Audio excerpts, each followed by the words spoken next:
നടക്കാൻ വയ്യെനിക്ക്, കുനിയാൻ വയ്യെനിക്ക്, കാറൊന്നു പോരാ 40 എണ്ണം വേണം. സാർ നമസ്കാരം. നമസ്കാരം. 2026 തെരഞ്ഞെടുപ്പ് വാശിയേറിയ രീതിയിൽ വേനൽ ചൂടിനെ വകവയ്ക്കണ, അതിൽ കത്തിയാളുന്ന ചൂടോടുകൂടി പ്രചരണ പരിപാടികൾ നടക്കുന്നു. നമ്മളും സജീവമായി തന്നെ തെരഞ്ഞെടുപ്പ് വാർത്തകൾ പ്രേക്ഷകരിലേക്ക് എത്തിച്ചുകൊണ്ടിരിക്കുന്നു. മുഖ്യധാരാ മാധ്യമങ്ങൾ ഒരുപക്ഷെ മുക്കുന്ന വാർത്തകളാണ് നമ്മൾ സത്യസന്ധമായിട്ട് എന്നും വിളിച്ചു പറഞ്ഞുകൊണ്ടിരുന്നത്. അതുകൊണ്ട് തന്നെ മാധ്യമരംഗത്തെ ഏറ്റവും കൂടുതൽ പീഡനങ്ങൾ, അധികാരവർഗത്തിൻ്റെ പീഡനങ്ങൾ ഏറ്റുവാങ്ങേണ്ടി വന്ന മാധ്യമപ്രവർത്തകരും നമ്മൾ തന്നെയാണ്. പ്രത്യേകിച്ച് ക്രൈം ഓൺലൈൻ്റെ ചീഫ് എഡിറ്ററായ TP നന്ദകുമാർ എന്ന സാറും നമ്മുടെ സ്ഥാപനമായ ക്രൈം. അതൊക്കെ പഴയ കഥകളാണ്, ജനങ്ങൾക്ക് അറിയാം. ഇവിടെ ഇപ്പോൾ ഈ 2026 നിയമസഭാ തെരഞ്ഞെടുപ്പിനെ അഭിമുഖീകരിക്കുമ്പോൾ നമ്മുടെ ബഹുമാന്യനായ മുഖ്യമന്ത്രി ഏറ്റവും വലിയൊരു വെല്ലുവിളി നേരിടുന്നതും ക്രൈമിൻ്റെ ഭാഗത്ത് നിന്നാണ് എന്നുള്ളത് ഞാൻ മനസ്സിലാക്കുന്നു. പതിവിന് വിപരീതമായി സാറ് മാധ്യമരംഗത്ത് ചില വ്യത്യാസങ്ങൾ കൊണ്ടുവന്നിരിക്കുന്നു ഈ തെരഞ്ഞെടുപ്പുമായി ബന്ധപ്പെട്ട്. ഇതിനോടകം തന്നെ 2-3 പാട്ടുകളാണ്, അതിന് പാരഡി എന്ന് ഞാൻ വിശേഷിപ്പിക്കുന്നില്ല, ചില പാട്ടുകളുടെ ഈണം കടം കൊണ്ടിട്ട് പറയാനുള്ള വസ്തുതകൾ വ്യക്തമായി പറഞ്ഞിരിക്കുന്നു. അതിലൂടെ ഞാൻ മനസ്സിലാക്കണം, 10 മിനിറ്റ് ഒരാളൊരു പ്രസംഗം നടത്തുമ്പോൾ ഈ 10 മിനിറ്റ് കൊണ്ട് പറയാവുന്ന കാര്യങ്ങൾ ഒരുപക്ഷെ 3 മിനിറ്റിൽ ഒതുക്കി ജനങ്ങളെ ആസ്വദിപ്പിച്ച് ഈ കാര്യങ്ങൾ അവർക്ക് ചിരിയും ചിന്തയും പ്രദാനം ചെയ്യുന്ന രീതിയിലാണ് സാറിൻ്റെ ഒരു 2-3 പാട്ടുകൾ വന്നത്. ആദ്യത്തെ 1-2 പാട്ടുകൾക്ക് വമ്പൻ ഹിറ്റായി മാറി. പിന്നീട് ഹിറ്റായി മാറാനുള്ള അവസരം ഭരണവർഗം കൊടുക്കുന്നില്ല. എപ്പോഴും ആവിഷ്കാര സ്വാതന്ത്ര്യത്തിന് വേണ്ടി മുറവിളി കൂട്ടുന്ന നവോത്ഥാന പ്രസ്ഥാനത്തിൻ്റെ, പുരോഗമന പ്രസ്ഥാനത്തിൻ്റെ വക്താക്കളാണ് തങ്ങളെന്ന് പറയുന്ന മുഖ്യമന്ത്രി പിണറായി വിജയനും ഇടതുപക്ഷവും വീണ്ടും ക്രൈമിന് ഒരു വെട്ടുകൂടി വെട്ടിയിരിക്കുന്നു. അതായത് പിണറായി വിജയൻ എത്രമാത്രം അസഹിഷ്ണുതയുള്ള ആളാണെന്ന് തെളിയിക്കുന്ന സംഭവമാണ് ഇപ്പോൾ പുറത്തിറങ്ങിയ അവസാനത്തെ പാട്ട് കേട്ട് അത് ഗവൺമെൻറ്റിനെ കൊണ്ട് യൂട്യൂബിന് പരാതി കൊടുപ്പിച്ച് ആരും അറിയാതെ അത് നിർത്തിവെച്ച്, ഇന്ത്യയിൽ പ്രക്ഷേപണം നടത്തുന്നത് നിർത്തിവെച്ച് ലോകത്തിലെല്ലാ മലയാളികൾക്കും കേൾക്കാം. എന്നാൽ ഞാൻ മറ്റു 2 ചാനലുകൾ കൊടുത്തത് നിരോധിക്കാൻ പറ്റിയ ടോക്കായിട്ടായും കൊടുത്തത്. എന്നാൽ നേരിട്ട് പാട്ട് കൊടുത്തത് അവർക്ക് ഈ ഇലക്ഷൻ സമയം വരെയെങ്കിലും നിർത്തിക്കാൻ വേണ്ടി അവർക്ക് കഴിഞ്ഞു എന്നുള്ളത് സത്യം. പക്ഷെ അത് വെറും മൗഢ്യമാണ്. ഇത് എന്താണ് തെളിയിക്കുന്നത്? ആവിഷ്കാര സ്വാതന്ത്ര്യത്തിന് വേണ്ടി മുറവിളി കൂട്ടുന്ന, എന്നും പുറപ്പുറത്ത് കയറി നിന്ന് കൂവി വിളിക്കുന്ന പിണറായി വിജയൻ. നമുക്കറിയാം BBC-യിൽ വന്ന ഒരു സംഭവവുമായി ബന്ധപ്പെട്ട് അതിൻ്റെ ആവിഷ്കാര സ്വാതന്ത്ര്യമാണ്, ഇത് പത്രപ്രവർത്തകർ സ്വാതന്ത്ര്യം നിഷേധിക്കലാണെന്ന് പറഞ്ഞ് ഉറഞ്ഞു തുള്ളിയ ആളാണ് പിണറായി വിജയൻ. അടിയന്തര സമയത്ത് ഭീകരമായ മർദ്ദനമേറ്റപ്പോഴും അദ്ദേഹം ആ കാലത്ത് പത്രസ്വാതന്ത്ര്യവും പൗരസ്വാതന്ത്ര്യമൊക്കെ നിഷേധിച്ചു പറഞ്ഞിട്ട് വലിയ ഒച്ചപ്പാടുണ്ടാക്കിയ ഒരാളാണ് അദ്ദേഹം. അല്ലാന്ന് നമുക്ക് നിഷേധിക്കാൻ പറ്റില്ല. അങ്ങനെ അദ്ദേഹം നിയമസഭയിൽ ചോരപ്പാടുമായിട്ടുള്ള ഷർട്ടുമായിട്ട് വന്ന് പ്രസംഗിച്ചതൊക്കെ നമ്മുടെ മനസ്സിൽ അദ്ദേഹത്തോടുള്ള ഭയങ്കര ബഹുമാനം ഉണ്ടായിരുന്നു. അങ്ങനെയുള്ള ബഹുമാനമുള്ള പിണറായി വിജയൻ ഒരു കാലഘട്ടത്തിൽ SFI പ്രവർത്തകനായ ഞാനൊക്കെ ഗുരുവായൂരപ്പൻ കോളേജിൽ ഓരോ ക്ലാസ്സിലും കയറി പ്രസംഗിക്കുമ്പോൾ അടിയന്തരാവസ്ഥ സമയത്ത് കഴിഞ്ഞിട്ടുള്ള പ്രസംഗങ്ങൾ പിണറായി വിജയനെ കോട്ട് ചെയ്തുകൊണ്ടാണ് പ്രസംഗിക്കാറുള്ളത്. ആ കാലഘട്ടത്തിൽ നിന്ന് മാറി ഒരു ഫാസിസ്റ്റായ, ഒരു ഭീകരനായ, ഒരു ഏകാധിപതിയായി തീർന്നിട്ടുള്ള പിണറായി വിജയന് സ്ഥലകാല വിഭ്രാന്തി നേരിടുന്നു എന്നുള്ളതാണ് പ്രധാനം. ഒന്നിനെയും നേരിടാൻ പറ്റുന്നില്ല.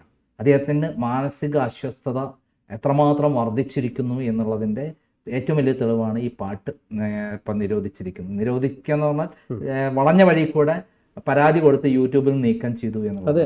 ജനങ്ങൾ കാണാതിരിക്കണം. ജനങ്ങൾ എന്തുകൊണ്ട് കാണാതിരിക്കണം? അതിൽ അദ്ദേഹത്തിൻ്റെ പേരേ പറഞ്ഞിട്ടില്ല. ഒരു 10-81 വയസ്സുള്ള ഒരു മുഖ്യമന്ത്രി എഴുന്നേക്കാനും വയ്യ, കുനിയാനും വയ്യ, നടക്കാനും വയ്യ, എടുത്തുകൊണ്ട് പോകണം, ലിഫ്റ്റ് കയറണം, ലിഫ്റ്റിലൂടെ ഒരു കാല് വെച്ച് പൊക്കിയിട്ടേ കയറാം. ഒരു ബസ്സിലാണെങ്കിൽ പോലും കാല് വെച്ചിട്ട് മുകളിൽ കയറണം. ഒരു ബസ്സിൽ പോലും ലിഫ്റ്റ് വേണം. വീട്ടിൽ ഒരു ഒറ്റടിയാട് പൊങ്ങാൻ പറ്റാത്ത ഒരാള്, അദ്ദേഹത്തിന് എഴുന്നേൽക്കാൻ വയ്യ, അമേരിക്കയിലേക്ക് പറന്നുകൊണ്ടിരിക്കുന്ന ഒരാള്, എപ്പോഴെപ്പോഴും ചികിത്സയിൽ കയറിക്കൊണ്ടിരിക്കുന്ന ആൾക്ക് അധികാരം വിട്ടൊഴിയാൻ പറ്റാത്ത മാനസിക വൈകൃതത്തിനുടമയായി തീർന്നിരിക്കുന്നു എന്നുള്ളതാണ് ആ പാട്ടിൽ പറയുന്നത്. അതോടൊപ്പം തന്നെ പലതരത്തിൽ ബലാത്സംഗവും അല്ല പെണ്ണുപിടുത്തവുമായി നടക്കുന്ന കുറേ ആൾക്കാരെ പിണറായി ഈ പറയുന്ന ആൾ സംരക്ഷിക്കുന്നു എന്നുള്ളതാണ് ഇതിൻ്റെ അകത്ത് പറഞ്ഞിട്ടുള്ളത്. ആ പറഞ്ഞ കാര്യങ്ങൾ അദ്ദേഹത്തോട് സാമ്യമുണ്ടെങ്കിൽ അതിൻ്റെ ഉത്തരവാദി ഞാനല്ല. അല്ല സാർ, അതിപ്പോൾ 2 കൊമ്പുണ്ട്, തുമ്പിക്കൈയുണ്ട്, വാലുണ്ട്, മല പോലുള്ള വയറുണ്ട്, തൂണ് പോലുള്ള കാലുണ്ട്. ആന എന്ന് പറയുന്നില്ല. അപ്പോൾ സാറ് പറഞ്ഞിരിക്കുന്നതിൻ്റെ ഉദ്ദേശം കൃത്യമായി കേൾക്കുന്നവർക്കറിയാം, അല്ലെങ്കിൽ ആ പാട്ടിലൂടെ പറയാൻ ഉദ്ദേശിക്കുന്ന കാര്യങ്ങൾ, ആ പാട്ട് ഉണ്ടാക്കാൻ പോകുന്ന റിസൾട്ടിൻ്റെ അതിൻ്റെ ഇമ്പാക്റ്റ് എന്താണെന്നുള്ളത് ഇടതുപക്ഷവും പിണറായി ഏറ്റവും നന്നായി തിരിച്ചറിഞ്ഞു. ഒരൊറ്റ ദിവസം കൊണ്ട് 2 ലക്ഷം ആളുകളിലേക്കും, അത് ആദ്യത്തെ ദിവസം വെറും 1000 പേര് കണ്ടിരുന്ന സാധനം ഒറ്റ 7 മണിക്കൂർ കൊണ്ട് 2 ലക്ഷത്തിലേക്ക് കടക്കുകയും പിന്നെ കുതിച്ചു പായുമ്പോഴാണ് അവർക്ക് അപകടം മനസ്സിലാക്കിയിട്ട് ഇത് ജനങ്ങൾ ചിന്തിക്കുന്ന ഒരു കാര്യമാണ് കൃത്യമായി ഞാൻ പറഞ്ഞിരിക്കുന്നത്. പാർട്ടിയിൽ തന്നെ ചിന്തിച്ചുകൊണ്ടിരിക്കുകയാണ്. ഈ ബാക്കി എല്ലാവരെയും വെട്ടിമാറ്റി താൻ മാത്രം മതി, താനാണ് അധികാരം, താനാണ് കേരളം, താനാണ് ഭരിക്കുന്നത്, എല്ലാം ഈ സ്റ്റേറ്റ് എന്ന് പറഞ്ഞാൽ ഞാനാണ് എന്ന് പറയുന്ന ഒരു സ്വയം സന്നിവേശിച്ച് നിൽക്കുന്ന ഒരു മാനസിക വിഭ്രാന്തി നേടിയ ഒരാളെ കുറിച്ചിട്ടാണ് ഞാൻ പറഞ്ഞത്. അല്ല, ശരിയാണല്ലോ സാർ. ഇപ്പോൾ നോക്കൂ, ഇപ്പോൾ കിം ജോങ് ഉൻ ഉത്തര കൊറിയയെ സംബന്ധിച്ചിടത്തോളം ഏകാധിപതിയായിട്ടുള്ളൊരു ഭരണാധികാരിയാണ്. അവിടെ ആരെങ്ങനെ മുടി വെട്ടണം എന്ന് വരെ അവർ തീരുമാനിക്കും. എങ്ങനെ ജീവിക്കണം, ഏത് പാട്ട് കേൾക്കണം, ഏത് സിനിമ കാണണം എന്ന് കിം ജോങ് ഉൻ തീരുമാനിക്കും. ചൈനയിലെ കാര്യം വ്യത്യസ്തമൊന്നുമല്ല. അവർ വ്യാവസായികമായിട്ട് സാമ്പത്തികമായിട്ട് മുന്നേറിയിട്ടുണ്ട് എന്ന് മാത്രം. ഇവിടെ കേരളത്തിൽ 70 വയസ്സ് ആയ ആളുകൾ ഇടതുപക്ഷ പ്രസ്ഥാനത്തിൽ നിന്ന് മാറി നിൽക്കണം, പാർലമെൻ്ററി രാഷ്ട്രീയത്തിൽ നിന്ന് മാറി നിൽക്കണം എന്നൊരു നയരേഖ കൊണ്ടുവന്നു കഴിഞ്ഞിട്ടും പിണറായി വിജയൻ എന്ന നമ്മുടെ ബഹുമാന്യനായ മുഖ്യമന്ത്രിക്ക് മാത്രം ഇളവ് കൊടുത്ത് മത്സരിപ്പിക്കുന്നു. ഇടതുപക്ഷത്തിൽ മറ്റാരും തന്നെ നേതാക്കളില്ലേ എന്നൊരു ചോദ്യം വരും, അവരെ നയിക്കാൻ പ്രാപ്തിയുള്ള ആളുകളില്ലേ എന്നുള്ള ചോദ്യം വരും. അവിടെയാണ് നേരത്തെ സാറ് പറഞ്ഞതുപോലെ എഴുന്നേക്കാൻ വയ്യാത്ത, 1-ാം നിലയിലേക്ക് കിടക്കാൻ ഒരു ലിഫ്റ്റ് വേണം, ബസ്സിലേക്ക് നടന്നു കയറാൻ പോലും പറ്റാത്ത, അത് പിണറായി വിജയനാണെന്ന് പറഞ്ഞിട്ടില്ല. ഇല്ല, അത് കേൾക്കുന്നവർക്ക് അറിയാൻ പറ്റും. 2 കൊമ്പുണ്ട്, തുമ്പിക്കൈയുണ്ട്, വാലുണ്ട്, അത് ആനയാണെന്നുള്ളത് എടുത്ത് പറഞ്ഞിട്ടില്ല. അപ്പോൾ അത് തന്നെയാണ് അവിടെ സംഭവിച്ചത്. ആ ഒരു പറച്ചിലാണ്, തുറന്നു പറച്ചിലാണ്. ഒരുപക്ഷെ സാറ് പറഞ്ഞ പോലെ 2 ലക്ഷം പേരെന്ന് പറഞ്ഞാൽ 4 ലക്ഷം കണ്ണുകളാണ്. ഈ 4 ലക്ഷം ആളുകൾ, 4 ലക്ഷം കണ്ണുകൾ കാണുമ്പോൾ 10,000 ലക്ഷം നാവുകളാണ് സംസാരിക്കുന്നത്.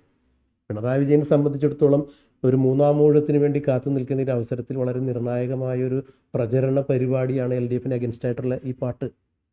അത് LDFന് അഗൻസ്റ്റ് ആണെന്നും പറഞ്ഞിട്ട് സാർ ചെയ്തിട്ടില്ല.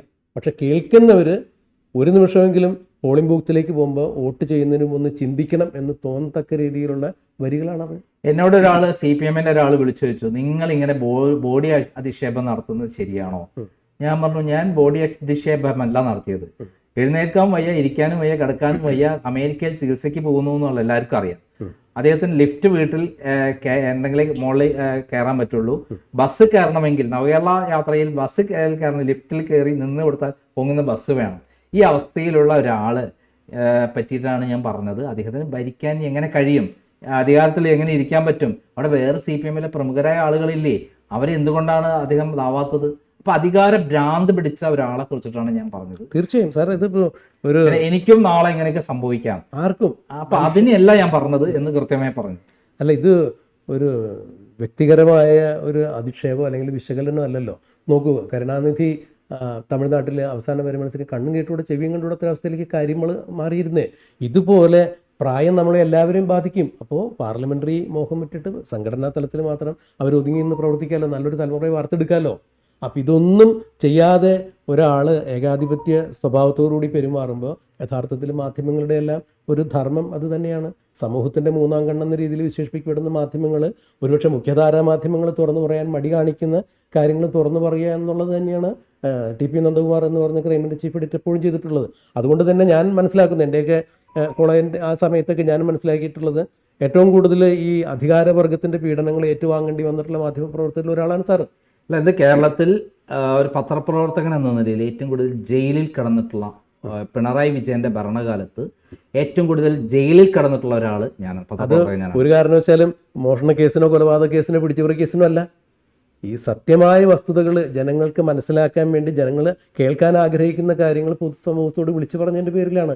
അത് അധികാരവർഗത്തിൻ്റെ ദുർബലതകളാണ് ചൂണ്ടിക്കാണിച്ചത്, നയവൈകല്യങ്ങളാണ് ചൂണ്ടിക്കാണിച്ചത്. അല്ലാതെ പിണറായി വിജയൻ എന്ന വ്യക്തിപരമായി അദ്ദേഹത്തിൻ്റെ ശാരീരികമായ വൈകല്യങ്ങളോ അല്ലെങ്കിൽ അദ്ദേഹത്തിൻ്റെ സാമ്പത്തിക വശങ്ങളോ അല്ലെങ്കിൽ അദ്ദേഹത്തിൻ്റെ സൗന്ദര്യത്തെക്കുറിച്ചൊന്നുമല്ല സംസാരിച്ചേക്കണേ. ഒരു ഭരണാധികാരി എന്ന രീതിയിൽ പുലർത്തേണ്ട ചില കാര്യങ്ങൾ പലപ്പോഴും അപജയങ്ങൾ ഉണ്ടായിക്കഴിഞ്ഞപ്പോൾ ഒരു മാധ്യമപ്രവർത്തകൻ എന്ന രീതിയിൽ ചൂണ്ടിക്കാണിച്ചത് അത് മാധ്യമധർമ്മമാണ്. മാത്രമല്ല CPIM എന്ന് പറയുന്ന മഹത്തായ കമ്മ്യൂണിസ്റ്റ് പ്രസ്ഥാനം കെട്ടിപ്പടുത്ത ആളുകൾ, അവർക്കൊരു ലക്ഷ്യബോധമുണ്ടായിരുന്നു. AKGയും EMSും കൃഷ്ണപിള്ളയും അങ്ങനെയുള്ള ആളുകൾ കെട്ടിപ്പടുക്കുമ്പോൾ അവർ കെട്ടിപ്പടുത്ത ആർക്ക് വേണ്ടിയിട്ടാണ്? പീഡിപ്പിക്കപ്പെട്ട വർഗത്തിന്റെ വേണ്ടിയിട്ടും കൃഷിക്കാർക്കും തൊഴിലാളി വർഗത്തിനൊക്കെ വേണ്ടിയിട്ടാണ്. ഇപ്പോൾ അതിനെ കംപ്ലീറ്റ് വെട്ടിമാറ്റി പിണറായി വിജയൻ അത് കുത്തക മുതലാളിമാരുടെ തടവറയിൽ കൊണ്ടുവച്ചിരിക്കുകയാണ് ഈ പാർട്ടിയെ. അതുപയോഗിച്ച് കോടാനുകോടി രൂപ അദ്ദേഹം ഉണ്ടാക്കിയിരിക്കുന്നു. അതിന് 10,000 കോടി രൂപയുടെ രേഖയാണ് കള്ളക്കേസിൽ പെടുത്തി എന്നെ അറസ്റ്റ് ചെയ്യിച്ച് രേഖകൾ ഓഫീസും വീടും റെയ്ഡ് ചെയ്ത് കടത്തിക്കൊണ്ടുപോയത്. 10,000 കോടി രൂപയുള്ള അദ്ദേഹത്തിൻ്റെ അനധികൃത നിക്ഷേപം, ഏറ്റവും ചുരുങ്ങിയ 1,00,00,000 കോടി രൂപയെങ്കിലും അദ്ദേഹത്തിന് വിദേശത്തുണ്ടെന്നുള്ള വിവരമാണ് എൻ്റെ അടുത്തുള്ളത്. എൻ്റെ കൈവശം ഉണ്ടായിരുന്നതാണ് 10,000 കോടിയുടെ രേഖകൾ. അപ്പോൾ അങ്ങനെയുള്ള പിണറായി വിജയനെ സംബന്ധിച്ചിടത്തോളം ഈ പാർട്ടിയെ കംപ്ലീറ്റ് വിറ്റ് കാശാക്കി ഒരു ഏകാധിപതിയെ പോലെ വാണരുളുകയാണ്. ഇതിപ്പം തിരിച്ചറിഞ്ഞതിൻ്റെ ലക്ഷണമാണ് കണ്ണൂരിലും കാസർഗോഡും അതേ പാലക്കാടും ആലപ്പുഴയിലും അതേപോലെ കൊല്ലത്തുമെല്ലാം ആയിഷ പോറ്റിയും ജി സുധാകരനും ടി.കെ. ഗോവിന്ദനും കുഞ്ഞികൃഷ്ണനും അടക്കമുള്ള ആളുകൾ ഒരു പ്രതീകങ്ങളാണ്. ഇത് സാധാരണക്കാർ മനസ്സിലാക്കിയിരിക്കുന്നു ഈ കാര്യങ്ങളിലൊക്കെ. അവിടെ ധാരാളം നല്ലവരായ ആളുകളുണ്ട്. അവരെയൊന്നും ഭരണം കൊടുക്കാതെ ആരെങ്കിലും തൊട്ടടുത്ത് അധികാരം പിടിച്ചു വാങ്ങാൻ കഴിവുള്ള ആരുണ്ട് അവരെ വെട്ടിമാറ്റാൻ ശൈലയെ പോലുള്ള ആളുകളെ പേരാവൂർ കൊണ്ടിട്ട് ദയാവധത്തിന് കൊണ്ടിട്ടിരിക്കുന്നു. അതുപോലെ പ്രധാനപ്പെട്ട ആൾക്കാരെയൊക്കെ വെട്ടിമാറ്റിയിരിക്കുന്നു. ആരും അദ്ദേഹത്തെ ചോദ്യം ചെയ്യുന്നു, കണ്ണുരുട്ടി നോക്കുന്നുണ്ടോ എന്ന് പറഞ്ഞപ്പോൾ അവരെയൊക്കെ വെട്ടിമാറ്റി. ആ അസഹിഷ്ണുതയുടെ പ്രതീകമായ അദ്ദേഹം ഈ പാട്ടിനെ പേടിച്ചു എന്നുള്ളതിന്റെ ഏറ്റവും വലിയ തെളിവാണ് നിരോധിച്ചത്. സാറേ, ഇപ്പോൾ ഇതിൽ ഞാൻ മനസ്സിലാക്കുന്ന ഒരു കാര്യമുണ്ട്. ഈ ഒരു പാട്ടിനെ പേടിക്കുക എന്നുള്ളതിലുപരിയായി ഇനിയും ഇതുപോലുള്ള നിരവധി വിഷയങ്ങൾ ഉൾപ്പെട്ടുകൊണ്ട്, ഇപ്പോൾ സാറേ പറഞ്ഞ പോലെ കോടിക്കണക്കിന് രൂപയുടെ അഴിമതികൾ ഉൾപ്പെടെയുള്ള പാട്ടുകൾ ഒരുപക്ഷെ ഈ തെരഞ്ഞെടുപ്പിന് മുമ്പ് പുറത്ത് വന്നേക്കാം എന്നുള്ളൊരു ഭയപ്പാട് കൂടി അതിലുണ്ടാവാം. എന്തായാലും ഒരു കാര്യം വ്യക്തമാണ്, ഇപ്പോൾ 2 ലക്ഷം ആളുകൾ ഒരു 6 മണിക്കൂർ കൊണ്ടാണ് അത് കണ്ടത്. പെട്ടെന്ന് ചുരുങ്ങിയ മണിക്കൂറുകൾ കൊണ്ട് അത് കണ്ടിട്ടുണ്ടെങ്കിൽ അത് ചർച്ചാ വിഷയമായിട്ടുണ്ട്. എന്തായാലും ഈ പോരാട്ടം, അതായത് ഭരണവർഗത്തിൽ അധികാരവർഗത്തിലിരുന്നു കൊണ്ട് അധികാരസ്ഥാനത്തിരുന്നു കൊണ്ട് നയവൈകല്യങ്ങൾ കാണിക്കുന്ന സാധാരണ ജനത്തിൻ്റെ സ്വത്തിനും ജീവനും പുല്ലുവില കൽപ്പിക്കുന്ന ഭരണാധികാരികളോടുള്ള ക്രൈമിൻ്റെ പോരാട്ടം ഇനിയും തുടരും. അത് പാട്ടിലൂടെ ആയാലും. അതോടൊപ്പം നമുക്ക് ആ പാട്ടൊന്ന് പൂർണ്ണമായിട്ട് കേൾപ്പിക്കാം. ചെറിയൊരു ഭാഗമാണ് നമ്മൾ മുന്നിൽ കൊടുക്കേണ്ടത്. അത് പാട്ട് കേട്ടാലേ നമ്മൾ പറഞ്ഞതിന് വിലയും നിലയും ഉണ്ടാവും. നമുക്ക് പൂർണ്ണമായി കേൾക്കാം.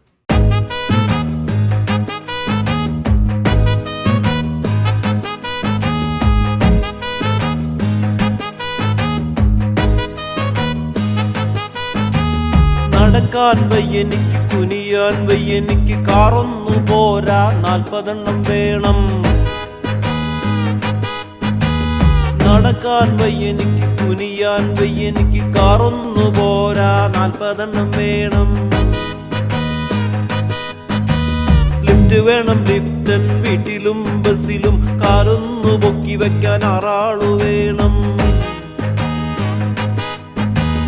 നടക്കാൻ വയ്യെനിക്ക്, കുനിയാൻ വയ്യെനിക്ക്, ഭരിക്കാതിരിക്കാൻ വയ്യെനിക്ക് വയ്യ. മരുമോനില്ലാതെ എനിക്കെന്തു ഭരണം, മാസപ്പടി മോളില്ലാതെ എനിക്കെന്തു ലാഭം. മരുമോനില്ലാതെ എനിക്കെന്തു ഭരണം, മാസപ്പടി മോളില്ലാതെ എനിക്കെന്തു ലാഭം. ഉപ്പാനും വയ്യ വയ്യ, ഇറക്കാനും വയ്യ വയ്യ, റിയാസും ഗണേശനും ഭായി ഭായിയല്ലേ. ഉപ്പാനും വയ്യ വയ്യ, ഇറക്കാനും വയ്യ വയ്യ, റിയാസും ഗണേശനും ഭായി ഭായിയല്ലേ.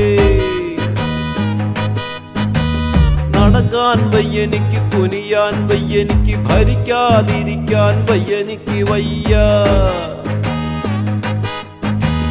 ചത്താലും വിടില്ല ഞാൻ കേരളത്തിൻ ഭരണം, 81 എന്റെ ചെറുപ്രായം.